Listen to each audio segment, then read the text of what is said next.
De la noche, 20 minutos. Doctora Alejandra Barrios, directora de la misión de observación electoral de la MOE. Gracias por estar con nosotros aquí en Recap Blue. Feliz noche. Noches, Silvia, Lucas, muy buenas noches.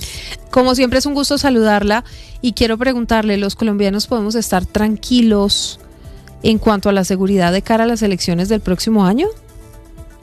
Pues Silvia, se está trabajando muy duro de cara a las elecciones del próximo año. Creo que para ninguno de nosotros es una novedad que se ha venido recrudeciendo el tema de la violencia, presencia de grupos armados ilegales en el territorio. Tenemos más de 100 expresiones de grupos armados ilegales, amenazas, asesinatos, atentados contra liderazgos políticos, ya no solo liderazgos políticos del orden municipal o departamental. Los números más altos en el primer semestre del año era frente a alcaldes y concejales electos en el 2023. En el mes de agosto, lamentablemente, hubo un incremento de las amenazas a dignatarios ya del nivel departamental o municipal. Mira que tenían amenazas la gobernadora del Valle, el alcalde de Cali, el alcalde de Medellín, consejo de Medellín, alcalde de Bogotá, gobernador del Cauca. Entonces, no estamos en un momento fácil, pero indiscutiblemente se han venido haciendo todos los ajustes necesarios en la búsqueda de brindar garantías en el proceso electoral del próximo año. ¿Están ustedes articulados con el gobierno? Es decir, ¿sienten que hay apoyo del gobierno nacional para lograr unas elecciones tranquilas y en paz el próximo año? Se lo pregunto porque las cifras que entrega el ministro del Interior, Armando Benedetti, quien a comienzos de esta semana estuvo en una reunión con el ministro de Defensa, dijo son cerca de 104 los municipios que tienen una situación difícil. Pero la Defensoría del Pueblo, por el otro lado, habla de cerca de 600 municipios, todos con distintos grados de complejidad, pero las cifras definitivamente pues no están ni siquiera ni medianamente cerca. Creo que son dos cifras completamente diferentes. No creo, son dos cifras completamente diferentes. El Ministerio del Interior presenta una información que entrega el CI3C, que es el Centro Integrado de Inteligencia Electoral, donde hay 104 municipios, si no estoy mal, que se encuentran en un muy alto nivel de riesgo en este momento. Y la Defensoría del Pueblo señala un universo de más o menos 92 municipios, es decir, no estamos muy lejos en la diferencia entre los dos universos. Muy seguramente, si se ven las subregiones, van a coincidir las subregiones. Eso es muy fácil identificarlos en el mapa de Colombia. Estamos hablando del departamento del Cauca, estamos hablando de la zona del Catatumbo, estamos hablando de Bajo Cauca antioqueño, nordeste Bajo Cauca antioqueño, sur de Bolívar, unas zonas del andén pacífico colombiano que tienen límites con el Valle del Cauca. El Huila ha tenido un incremento de las acciones de violencia impresionante, que estoy absolutamente segura que en las dos alertas de riesgo, tanto la de la Defensoría como la del CI3C, están cobijados.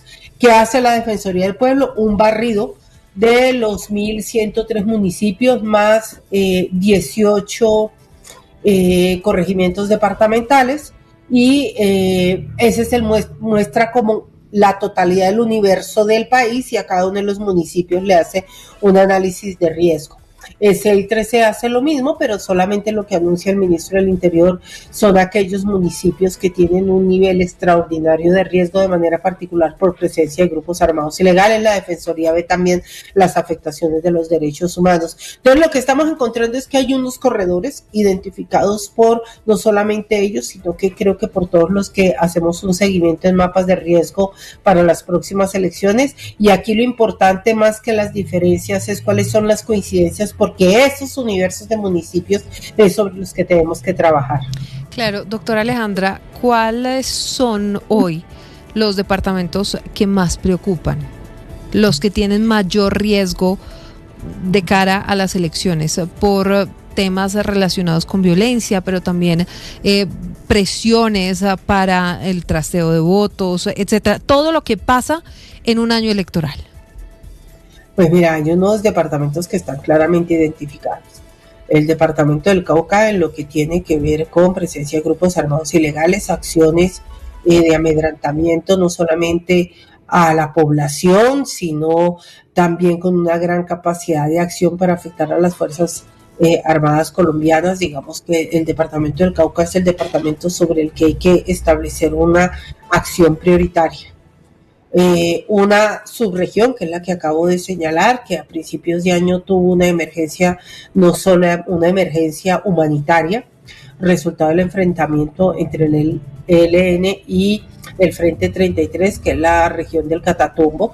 Si bien tiene menos visibilidad en los medios, seguimos con esa emergencia humanitaria, pero además con la presencia y capacidad de acción del ELN en ese territorio, que además se está expandiendo hacia La Guajira, con una fuerte presencia y capacidad de control en el departamento de Arauca, y sigue hacia Bichada, es decir, estamos hablando de una herradura que es fronteriza con Venezuela. Si nosotros atravesamos todo lo que es la región, si salimos de Catatumbo y salimos hacia el Urabá antioqueño, todo lo que es esa subregión, incluyendo el sur de Bolívar, Bajo Cauca antioqueño, Nudo de Paramillo, sigue siendo un corredor muy complicado, donde hay presencia del Clan del Golfo, que quizás es uno de los grupos armados ilegales que ha pasado de más bajo perfil en el análisis de los grupos armados ilegales, pero que tiene control y gran capacidad de daño, una expansión que ha sido una expansión muy violenta, porque se ha venido encontrando con las disidencias de las FARC, y esto ha generado una cantidad de más de muertes de líderes sociales y de líderes comunales en todo ese corredor. Y el andén del Pacífico colombiano, estamos hablando desde Chocó, pasando por el Valle del Cauca, lo que es la zona de Buenaventura, frontera con el Cauca como un departamento muy complicado que llega en el Pacífico hasta Nariño. Esas son las regiones que hoy uno podría señalar requieren especial atención, porque ahí concentras recursos ilegales, eso es decir, pueden financiar de manera ilegal campañas políticas, hay esa capacidad de financiación ilegal, pero muy poca capacidad del Estado para ese control, presencia de grupos armados ilegales, una ciudadanía que se encuentra amedrentada y sitiada por los grupos armados ilegales, y obviamente va a haber una dificultad para realizar proselitismo electoral en estos territorios. Directora Barrios, le cambio de tema, pero para seguir hablando de elecciones, esta semana hemos hablado mucho de esa consulta del pacto histórico que está programada para llevarse a cabo el próximo 26 de octubre. Hubo reunión ayer en la registraduría y bueno, ha habido confusión, ha habido dudas porque pues hay varios conceptos jurídicos, unos dicen una cosa, otros dicen otra cosa. Finalmente la registraduría confirma ayer que la consulta va, que sí va a haber consulta. Pero hoy que estábamos hablando esta mañana, por ejemplo, con Gabriel Becerra, quien es miembro del Comité Político del Pacto Histórico, a mí algo que no me queda muy claro, porque hace un mes más o menos, cuando se empieza a conocer todo esto, ellos mismos desde el Pacto Histórico revelan un concepto que le envían ustedes desde la MOE, que dice que si se participa en una consulta interpartidista, por ejemplo en octubre, la persona que gane en esta consulta no podría participar en el Frente Amplio en marzo, por ejemplo, no podría participar en otra consulta que sea interpartidista. Él nos decía esta mañana que esto finalmente no va a ser una consulta interpartidista, pero la gran pregunta es entonces, si el pacto histórico todavía no tiene personería, ¿esto cómo va a funcionar? ¿Ustedes cómo ven esto? Porque la verdad es que se ha habido un poco de confusión al respecto. Pues mira, lo que yo te diría en resumen, que creo que es lo que está pensando la mayoría de los colombianos, es que esto es un enredo monumental. Y quien tiene que resolver este enredo monumental es el Consejo Nacional Electoral. Nuestra sincera invitación al Consejo Nacional Electoral es que dé absoluta claridad a los ciudadanos sobre cuál va a ser el efecto del voto que va a depositar el próximo 26 de octubre. Digamos, lo necesitan obviamente las organizaciones políticas que presentan candidatos el próximo 26 de octubre, tanto la Unión Patriótica, el Polo Democrático Alternativo como el Partido Comunista, pero además los ciudadanos, porque aquí estamos hablando de la eficacia del voto de todas aquellas personas que van a asistir a votar esa consulta. Y eso significa que el Consejo Nacional Electoral tiene que señalar lo siguiente: uno, si quien tenga la mayor votación en las elecciones del próximo 26 de octubre va a poder participar sí o no en la consulta del mes de marzo.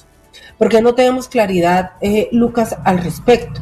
Porque esto ha sido un recorrido muy sinuoso donde han habido diferentes decisiones en el transcurso de la organización de la consulta.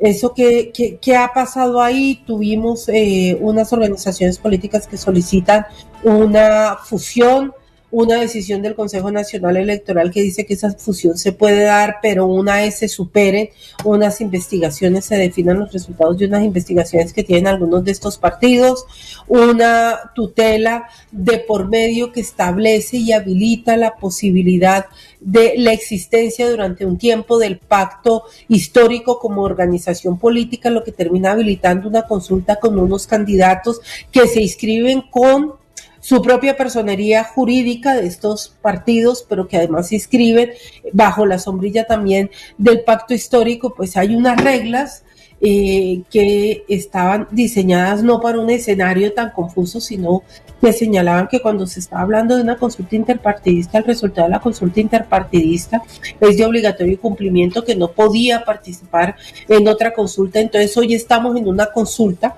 como lo ha dicho además miembros del PAC, estas organizaciones que hacen parte de la sombrilla del pacto histórico, entre diferentes organizaciones políticas, pero nadie se atreve todavía a nombrarla como consulta interpartidista porque se saben muy bien cuáles son las consecuencias jurídicas.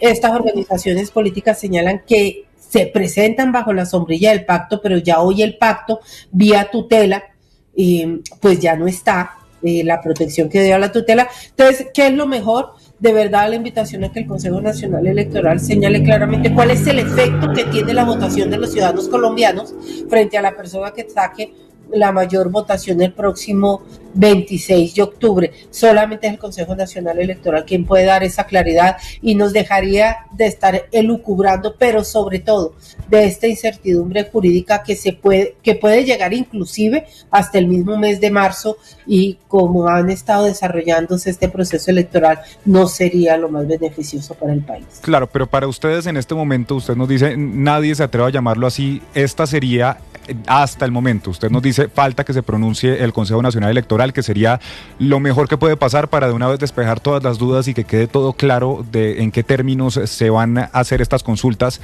En este momento, esa consulta presidencial sería una consulta interpartidista, la del 26 de octubre. Pues en este momento esa consulta presidencial, en este momento es una consulta que están haciendo 3 organizaciones políticas que presentan 3 candidatos, entonces uno podría entender que es una consulta interpartidista. Sí, a mí me queda una duda, doctora Alejandra, y es, en el caso de Iván Cepeda es claro que él pertenece al Polo Democrático, entonces no habría ningún problema, pero Daniel Quintero, y anoche le preguntábamos a Carolina Corcho y ella dice, yo soy del pacto histórico. Ninguno de los dos en este momento hace parte ni del Partido Comunista ni de la Unión Patriótica, pero tampoco del Polo Democrático. Esto finalmente no podría terminar en un vicio de forma, porque les guste o no, les parezca o no, la decisión del Consejo Nacional Electoral es que todavía el pacto histórico no tiene personería jurídica. Silvia, tienes absolutamente toda la razón, pero cuando estos 2 candidatos señalan eso, también pueden señalar renglón seguido que esa inscripción se dio en el marco y una habilitación que le dio una tutela que precisamente cobijó la fecha del 26 de septiembre. Es decir, esa tutela le dio temporalmente al pacto histórico vida jurídica. Por eso, cuando ellos se inscriben, las 3 organizaciones políticas presentan su nombre, y si tú ves el documento de inscripción, son las 3 organizaciones políticas que presentan su nombre, pero al mismo tiempo firman como organización política y firman como pacto histórico. Por eso es tan importante el pronunciamiento del Consejo Nacional Electoral, que además te adelanto, Silvia y Lucas, frente a lo que vaya a decir y la decisión que tome el Consejo Nacional Electoral, muy seguramente vendrá una tutela, y muy seguramente acompañada de esa tutela vendrá algún tipo de demanda que va a terminar llegando al Consejo de Estado para que éste resuelva mucho más adelante. Pero en principio, lo deseable, lo recomendable es que el Consejo Nacional Electoral dé claridad sobre lo que el Consejo Nacional Electoral está entendiendo, claro, y que no permita que lleguemos al 26 sin saber qué es lo que estamos escogiendo, porque es que estamos hablando no solamente de un problema de un grupo, de 3 organizaciones políticas, estamos hablando de la eficacia del voto de los ciudadanos, y cualquier ciudadano que salga a votar tiene que saber qué es lo que está saliendo a votar. El principio básico de la democracia, sí, es la certidumbre. Yo tengo que saber por qué estoy votando. Si estoy escogiendo un candidato presidencial o una candidata, o si estoy escogiendo un precandidato para una consulta, o qué es lo que estoy escogiendo. No puedo ir a las urnas en incertidumbre. Sin saber exactamente de qué se trata todo esto. 8:35 p.m. Ustedes en la misión de observación electoral son muy juiciosos haciendo eso, observando y haciendo seguimiento a los procesos electorales del país.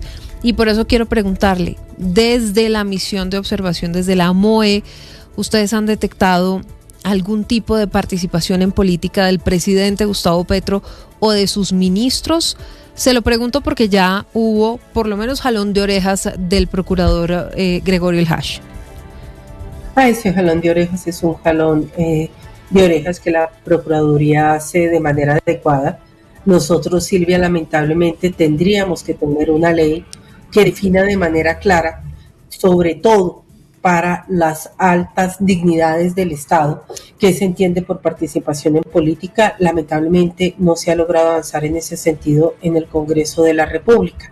Pero entonces tenemos una norma general que es clara: no debe haber participación en política de funcionarios públicos. No está la definición, no están los límites, pero está el enunciado general. Colombia es un país presidencialista, con un presidencialismo muy, muy fuerte. Y cuando estamos hablando de participación en política, en un contexto preelectoral, estamos hablando de una participación además partidista, o que envíe mensajes partidistas por parte de quienes ejercen liderazgo en el país y liderazgo público. Y esto debe ser muy cuidado. Muy, muy cuidado, y lamentablemente pareciera que no se están cuidando ni las formas ni el fondo por parte de miembros del Ejecutivo desde el más alto nivel. Mensajes claros en las redes sociales, reuniones partidistas donde se definen estrategias, pues pareciera que queda completamente por fuera de lo que se nos señala de la prohibición de participación en política de funcionarios públicos. Es decir, doctora Alejandra, de 8:37 p.m, le voy a poner 2 ejemplos. El presidente Gustavo Petro, cuando el pacto histórico sacó un comunicado diciendo vamos a ver por qué vía elegimos a nuestro candidato único, no va a ser por consulta, y el presidente da una contraorden y lo hace a través de su cuenta en X y dice la consulta sí o sí tiene que ir. Y el otro ejemplo es hace 48 horas, cuando sale toda esta decisión del Tribunal Superior. El presidente convoca a los 3 precandidatos, Iván Cepeda, Carolina Corcho, Daniel Quintero, a la Casa de Nariño, y se reúnen para ver qué va a pasar. ¿Esto es participación en política de parte del presidente? Es participación partidista. Es decir, está funcionando no solamente como jefe de Estado, sino como jefe de una organización política. Y las reglas colombianas, reconociendo el poder que tiene el presidente de la República, nos han señalado que el presidente de la República debe gobernar, y su alta dignidad lo que señala es que gobierna para absolutamente todos los colombianos, que su principal preocupación son los temas de gobierno, no las alianzas o las decisiones que se toman al interior de las organizaciones políticas. Eso desconcentra la figura presidencial, pero además envía un mensaje que es absolutamente nocivo para todos los funcionarios públicos que bajan en cascada desde la presidencia de la República, porque entonces cuando el presidente habilita ese tipo de actividades, pues pasado mañana nos vamos a encontrar con un alcalde que está haciendo reuniones para definición de candidatos o de campaña en su despacho, o gobernadores haciendo exactamente lo propio en su casa o en la misma oficina desde donde despacha la gobernación, o los secretarios de gobierno, los mismos ministros. La Constitución y la legislación colombiana establece unos límites.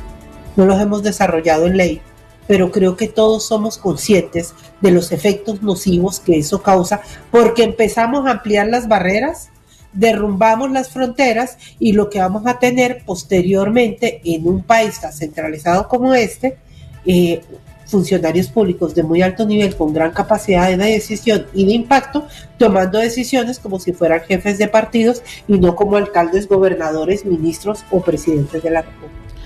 8:40 p.m. Como siempre ha sido un gusto conversar con usted, doctora Alejandra Barrios, directora de la Misión de Observación Electoral, hablando sobre todos estos temas relacionados con las elecciones, porque ya se avecinan.